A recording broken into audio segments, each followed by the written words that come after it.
जय माता दी। नमस्कार दोस्तों, स्वागत है आप सभी का हमारे YouTube चैनल लक्ष्मी शर्मा की कहानियां पर। प्यारे भक्तगणों, आज आप सभी श्रवण करेंगे कार्तिक महीने की अंतिम 5 दिनों की संपूर्ण कथा।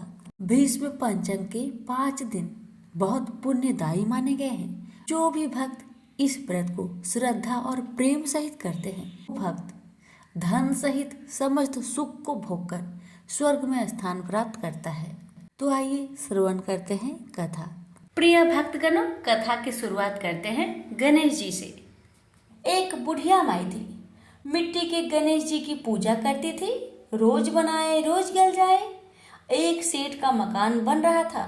वो बोली, पत्थर का गणेश बना दो। मिस्त्री बोले, जितने हम तेरा पत्थर का गणेश करेंगे उतने में अपनी दीवार ना चिनेंगे। बुढ़िया बोली, राम करे तुम्हारी दीवार टेढ़ी हो जाए। अब उनकी दीवार टेढ़ी हो गई। वो चीने और ढा देवे, चीने और ढा देवे। इस तरह करते करते शाम हो गई। शाम को सेठ आया। उसने कहा, आज कुछ भी काम नहीं किया।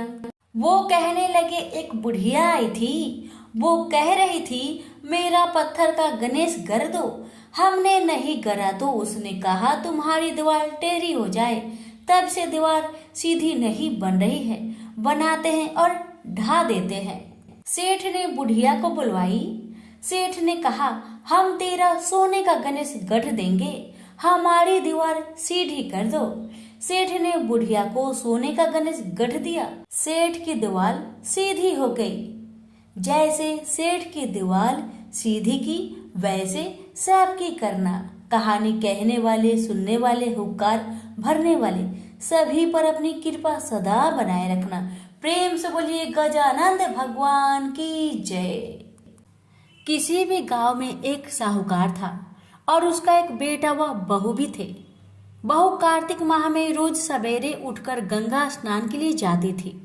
सुबह जल्दी जाते समय वह किसी भी पराये पुरुष का मुख नहीं देखती थी।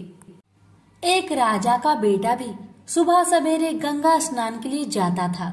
वह हैरान होता था कि मैं इतनी जल्दी उठता हूँ स्नान के लिए, लेकिन कोई है जो मुझसे भी जल्दी उठकर नहा लेता है।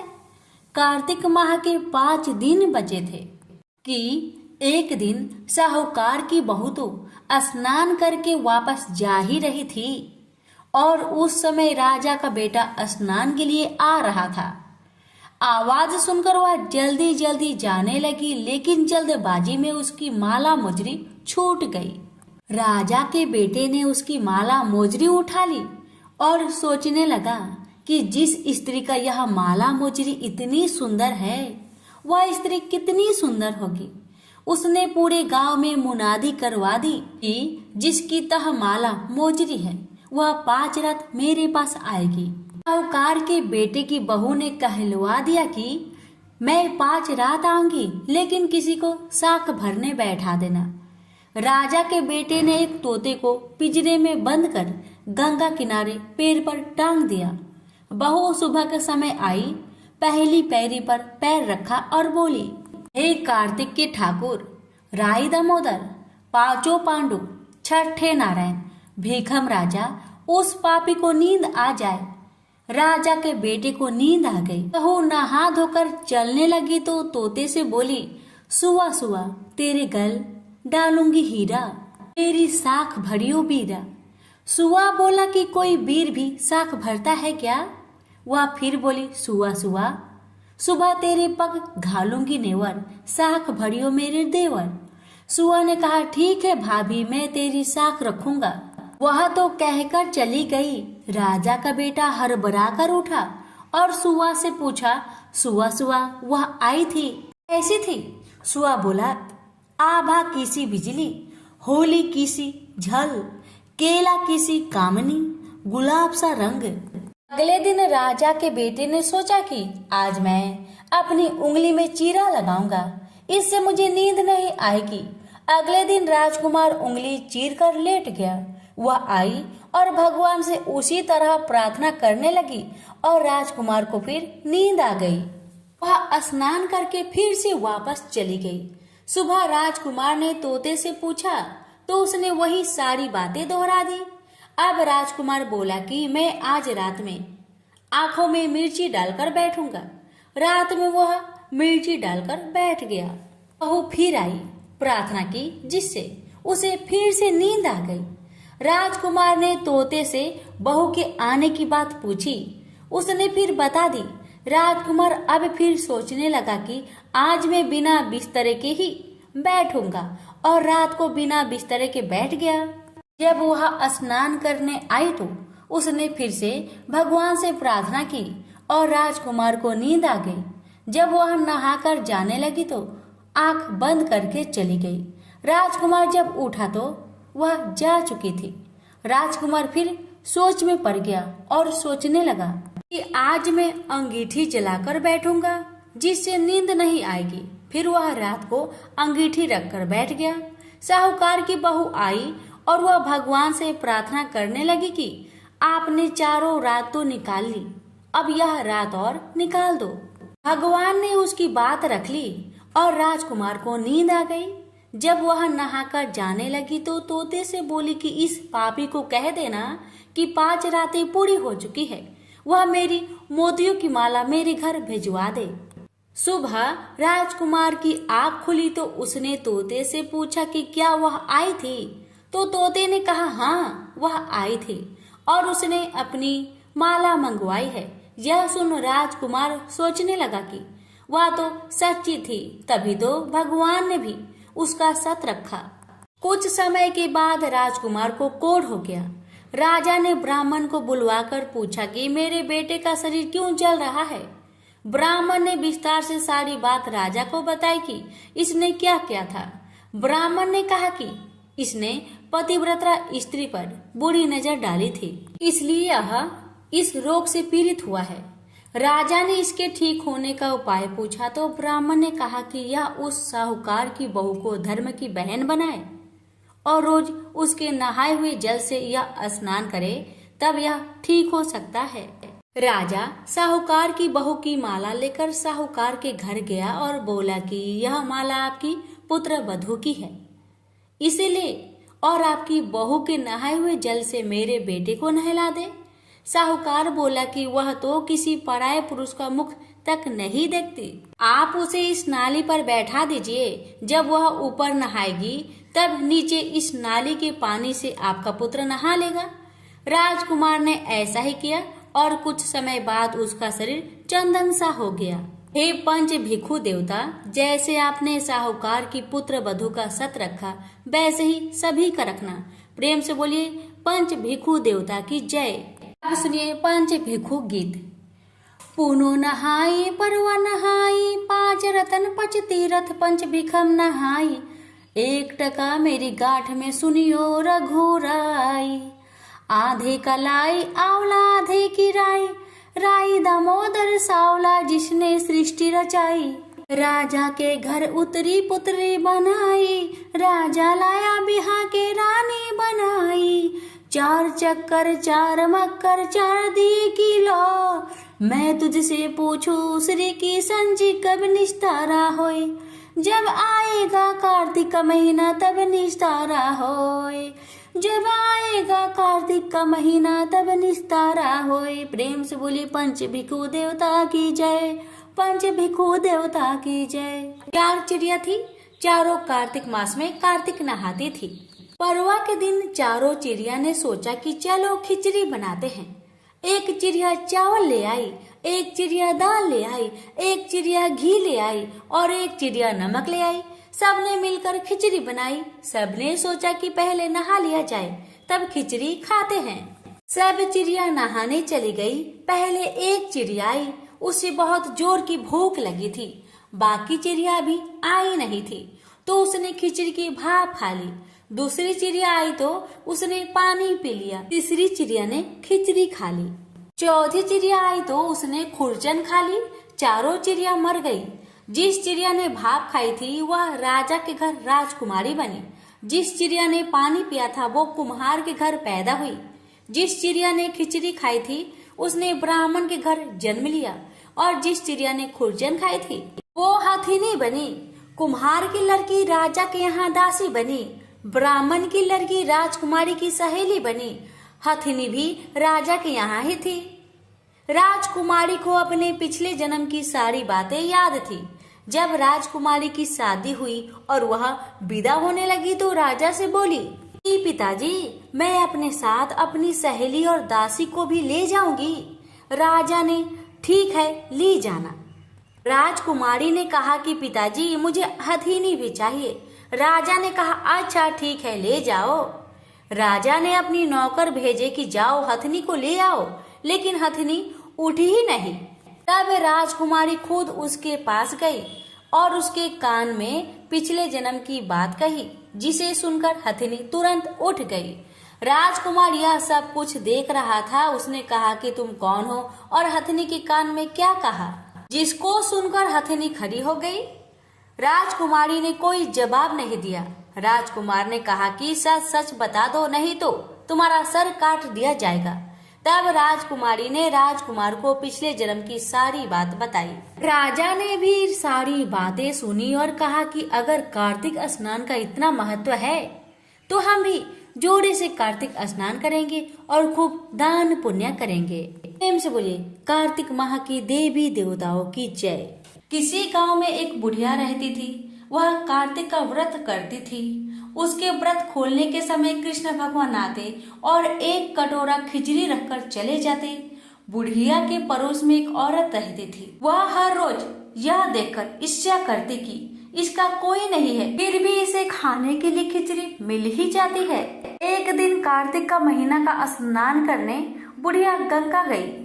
पीछे से कृष्ण भगवान उसका खिचड़ी का कटोरा रखकर गए। पड़ोसन ने जब खिचड़ी का कटोरा रखा देखा और देखा कि बुढ़िया नहीं है, तब वह कटोरा उठाकर घर के पिछवाड़े में फेंक आई।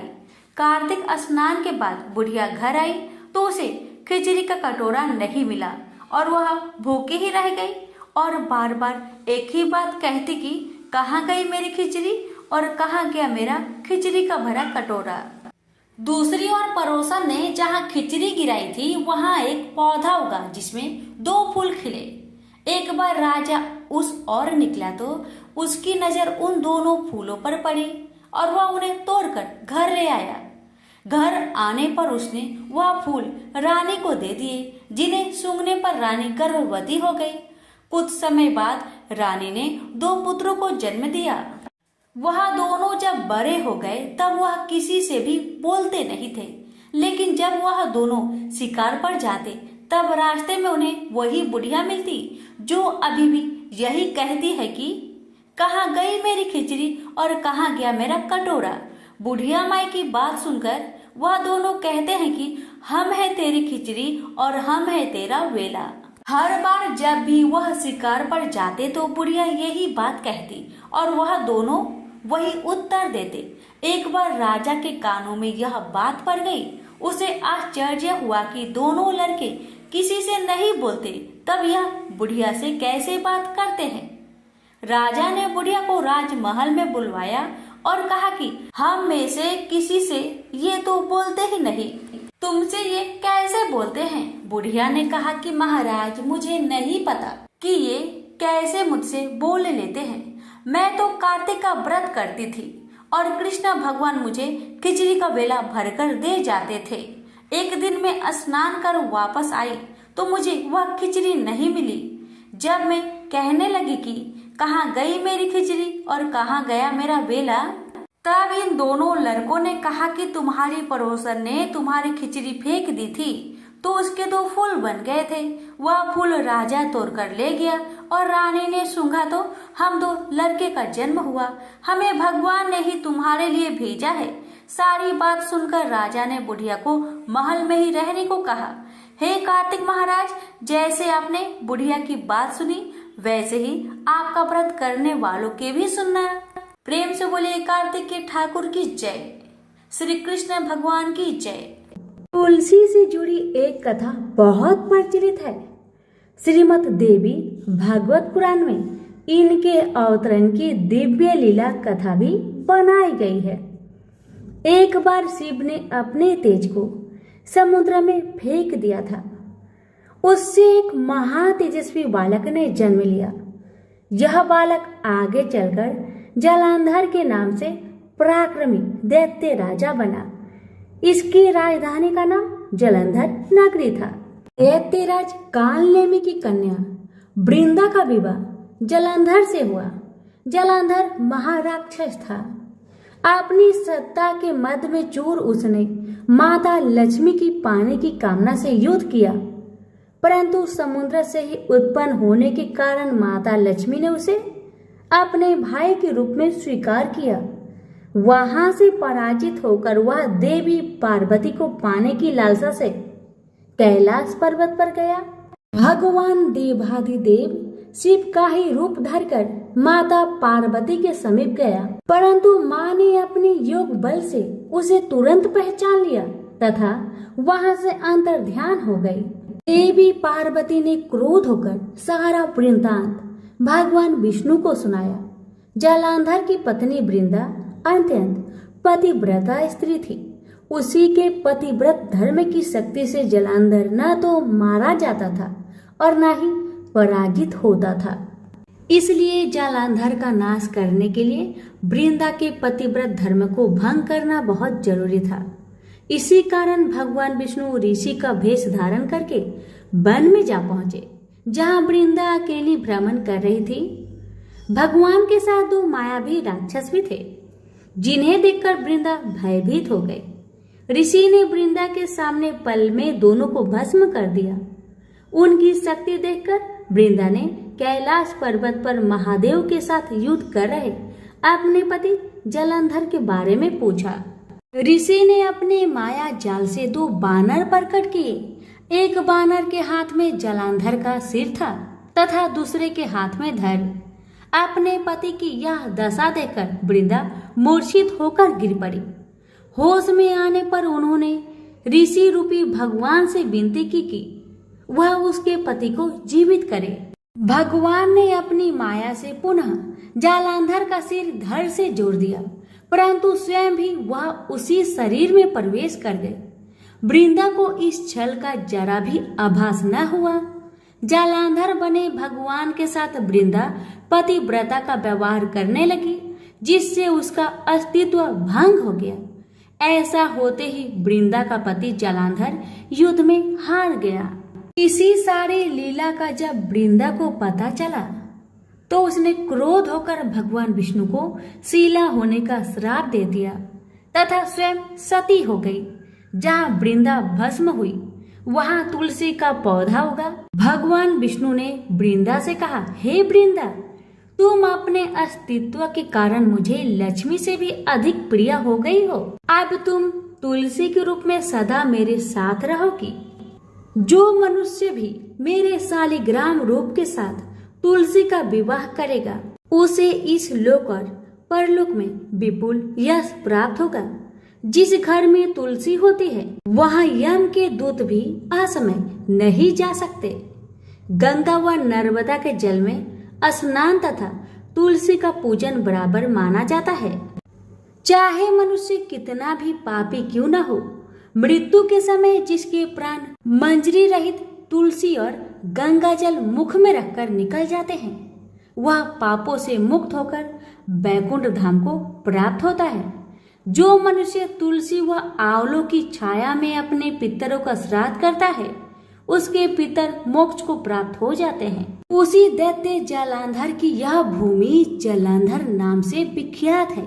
सती वृंदा का मंदिर मोहल्ला कोट किशनचंद में स्थित है। कहते हैं इस स्थान पर एक प्राचीन गुफा थी जो सीधी हरिद्वार तक जाती थी। सच्चे मन से 40 दिन तक सती वृंदा देवी के मंदिर में पूजा करने से सभी मनोरथ पूर्ण होते हैं। तो प्रेम से बोलिए तुलसी मैया की जय। एक बार गणेश जी महाराज एक सेठ जी के खेत में से जा रहे थे तो उन्होंने 12 दाने अनाज के तोड़ लिए। फिर गणेश जी के मन में पछतावा हुआ कि मैंने तो सेठ जी की यहाँ चोरी कर ली। तो गणेश जी सेठ जी के 12 साल की नौकरी करने लग गए। एक दिन सेठानी राख से हाथ धोने लगी तो गणेश जी ने सेठानी का हाथ पकड़कर मिट्टी से हाथ धुला दिया।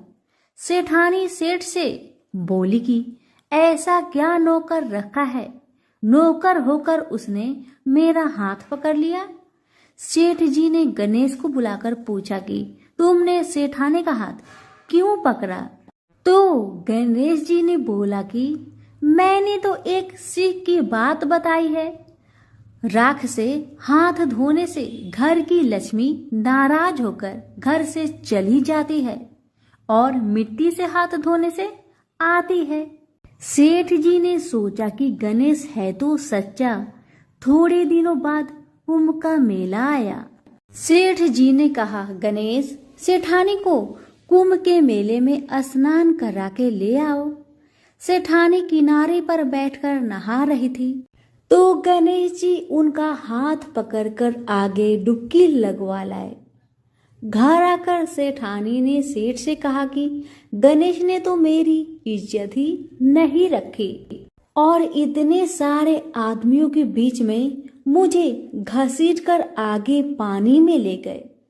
तब सेठ जी ने गणेश जी को पूछा कि ऐसा क्यों किया? तो गणेश जी ने कहा कि सेठानी किनारे बैठकर गंदे पानी से नहा रही थी तो मैं आगे अच्छे पानी में डुबकी लगवाकर ले आया। इससे अगले जन्म में बहुत बड़े राजा और राजपाट मिलेगा। सेठ जी ने सोचा कि गणेश है तो सच्चा। एक दिन घर में पूजा पाठ हो रही थी, हवन हो रहा था। सेठ जी ने गणेश को कहा कि जाओ सेठानी को बुलाकर ले आओ। गणेश जी सेठानी को बुलाने गया तो सेठानी काली चुनरी ओढ़कर चलने लगी तो गणेश जी ने काली चुनरी फाड़ दी और कहा कि लाल चुनरी ओढ़ के चलो। सेठानी नाराज होकर सो गई। सेठ जी ने आकर पूछा, क्या बात है? तो सेठानी ने बोली कि गणेश ने मेरी चुनरी फाड़ दी। सेठ जी ने गणेश को बुलाकर बहुत डांटा और कहा, तुम बहुत बदमाशी करते हो। तो गणेश जी ने कहा, पूजा पाठ में काला वस्त्र नहीं पहनते हैं, इसलिए मैंने लाल वस्त्र के लिए कहा। काला वस्त्र पहनने से कोई भी शुभ काम सफल नहीं होता है। फिर सेठानी ने सोचा कि गणेश है तो समझदार। एक दिन सेठ जी पूजा करने लगे तो पंडित जी ने बोला कि वो गणेश जी की मूर्ति लाना भूल गया, अब क्या करे? तो गणेश जी ने बोला कि मेरे को ही मूर्ति बनाकर विराजमान कर लो, आपके सारे काम सफल हो जाएंगे। यह बात सुनकर सेठ जी को भी बहुत गुस्सा आया और वो बोले कि तुम तो अब तक सेठानी से ही मजाक करते थे, मेरे से भी करने लग गए। तो गणेश जी ने कहा, मैं मजाक नहीं कर रहा हूँ, मैं सच बात कह रहा हूँ। इतने में ही गणेश ने गणेश जी का रूप धारण कर लिया और सेठ और सेठानी ने ही गणेश जी की पूजा की। पूजा खत्म होते ही गणेश जी अंतर ध्यान हो गए। सेठ सेठानी को बहुत धोखा हुआ और उन्होंने कहा कि हमारे पास तो गणेश जी रहते थे और हमने उनसे इतना काम करवाया। तो गणेश जी ने सपने में आकर सेठ जी को कहा कि आपके खेत से मैं 12 अनाज के दाने तोड़ लिया था, उसी का तो उतारने के लिए मैंने आपके यहाँ काम किया था। गणेश जी की कृपा से सेठ जी के करोड़ों की माया हो गई। हे गणेश जी महाराज, जैसे सेठ जी को दिया वैसा सबको देना, कहते को सुनते को और सारे परिवार को दे। प्रेम से बोलिए जय श्री गणेश। इसी गांव में एक पोपा बाई रहती थी। वह बहुत ज्यादा नियम व्रत करती थी। एक दिन उसने भाई व भाभी से कहा कि मैं शादी नहीं करूंगी, इसलिए मेरी झोपड़ी गांव के बाहर बना दो और गांव के सभी लोगों से कह दो कि वह अपनी गाय व बछड़ों को मेरे यहाँ ही घास फूस चरने को भेज दे। जो बचा खुचा खाना है वो मुझे खाने को दे दे।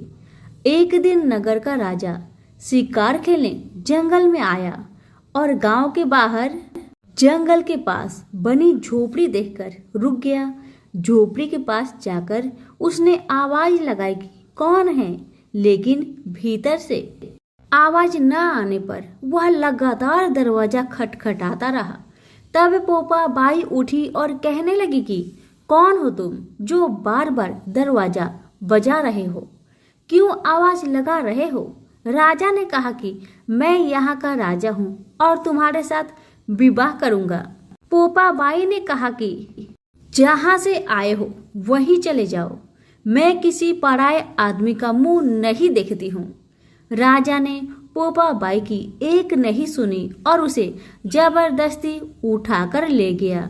तब पोपा बाई ने राजा को श्राप दिया कि उसका सारा राजपाट नष्ट हो जाएगा।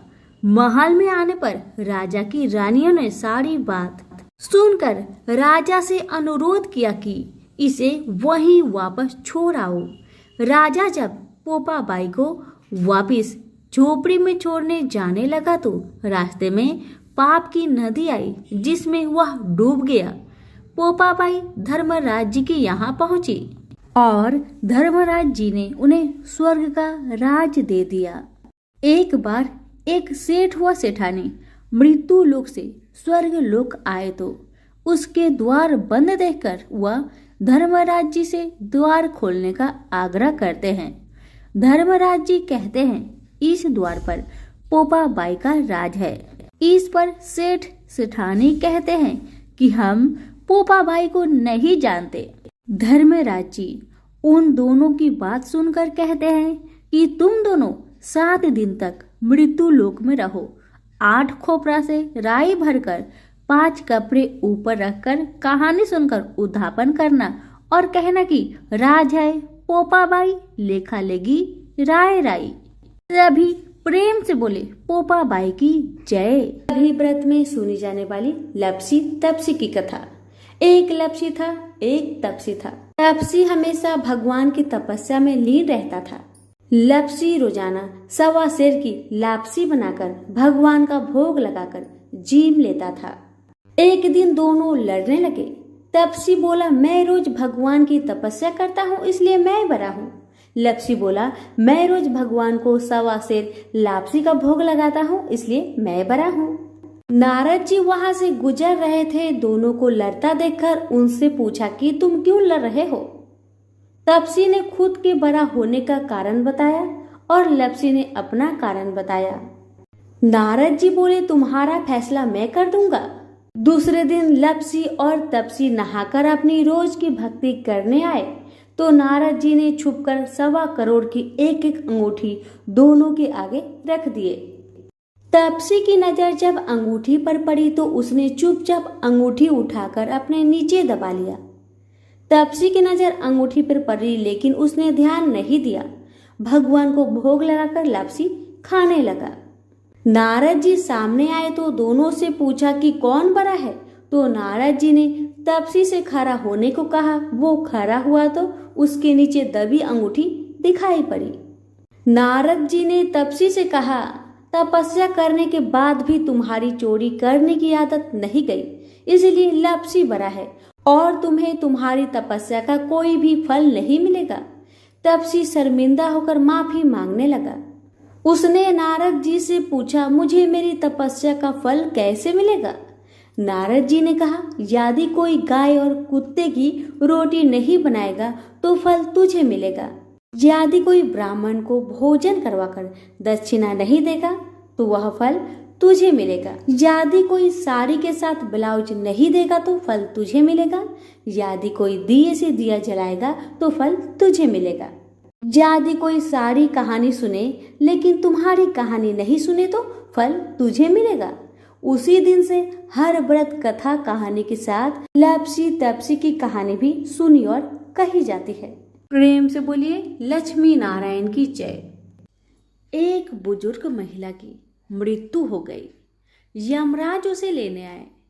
महिला ने यमराज से पूछा आप मुझे स्वर्ग ले जाएंगे या नरक? यमराज बोले, दोनों में से कहीं नहीं।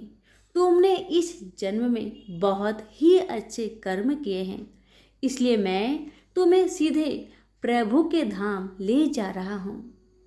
बुजुर्ग महिला खुश हो गई और बोली, धन्यवाद, पर मेरी आपसे एक विनती है।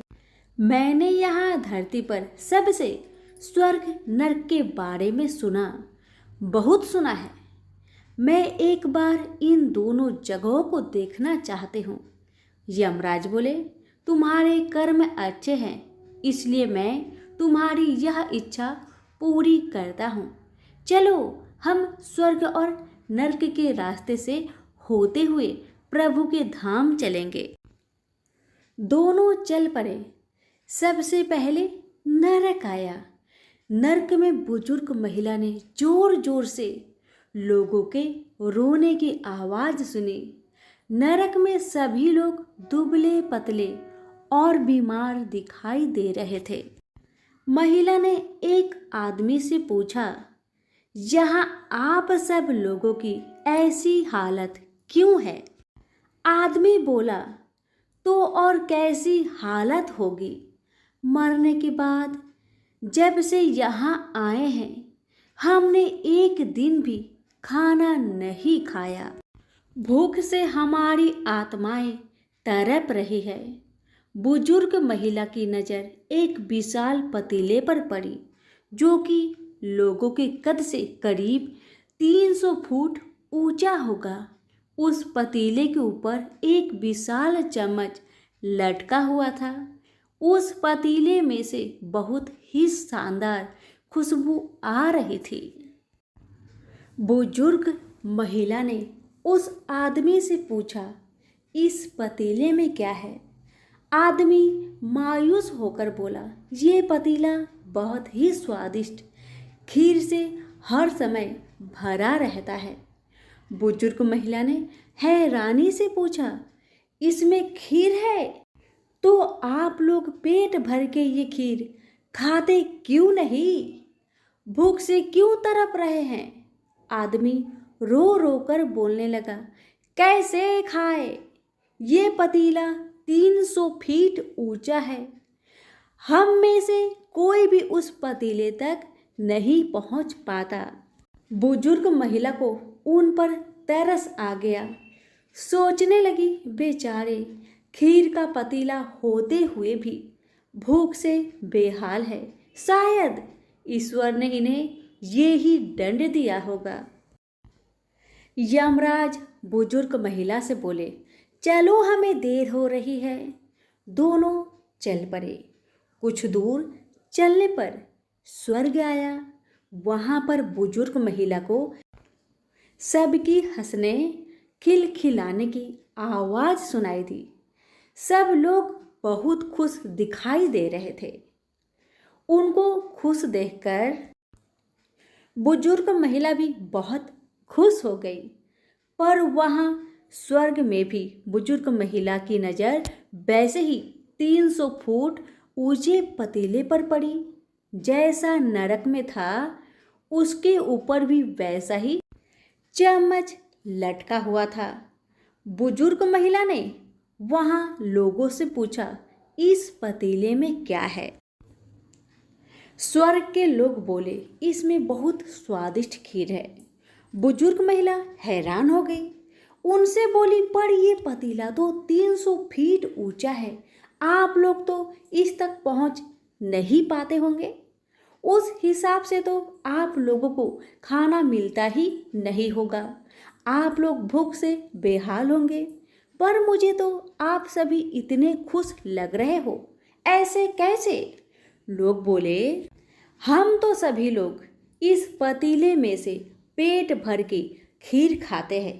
महिला बोली, पर कैसे? पतीला तो बहुत ऊंचा है।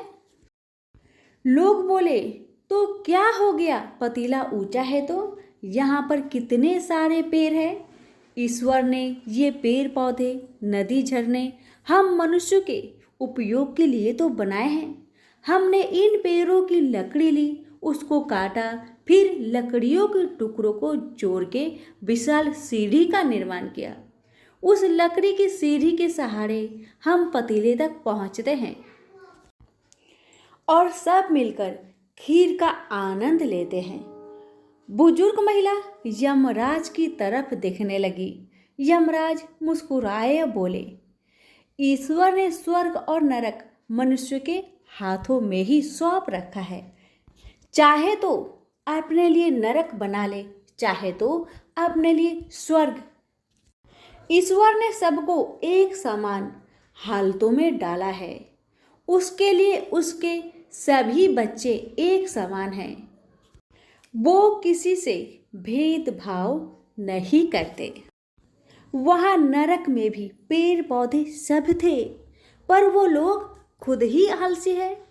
उन्हें खीर हाथ में चाहिए, वो कोई कर्म नहीं करना चाहते, कोई मेहनत नहीं करना चाहता, इसलिए सब भूख से बेहाल है। यही तो ईश्वर की बनाई इस दुनिया का नियम है। जो कर्म करेगा, मेहनत करेगा, उसी को मीठा फल खाने को मिलेगा, अर्थात स्वर्ग एवं नर्क आपके हाथ में ही है। मेहनत करें, अच्छे कर्म करें और अपने जीवन को स्वर्ग बनाए।